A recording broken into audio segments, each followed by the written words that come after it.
Nasabtan sa mga yanong tao ang baruganan karon ni People's Governor Pamela Pambari IV nga nagpadayag og neutral nga baruganan sa politika.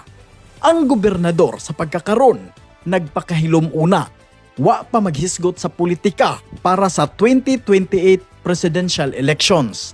Adunay mga tao nga nag-analisar nga ang pagpakahilom sa gobernador aron protektahan ang mga Subuanon nga dili masakripisyo ang paghatag sa gikinahanglan nga serbisyo. Ang gobernador nag-focus sa katawhan nga magpadayon gihapon ang national government sa paghatag og daghang proyekto nga makabenepisyo ang katawhan.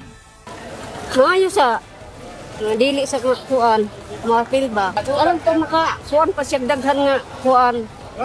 Project ba? Inana, lain-lain bayag kuan dala ang politiko. Dahil na siguro na siya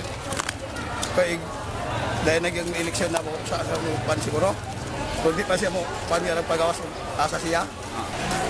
Kaya gini nga na para sa ala niya kay lisod-lisod ng pod. Tagaran. Kaya naa sa posisyon. Kansi ba itong naikuan doon? Naa sa posisyon. Mas maayos si Bong sa mga project.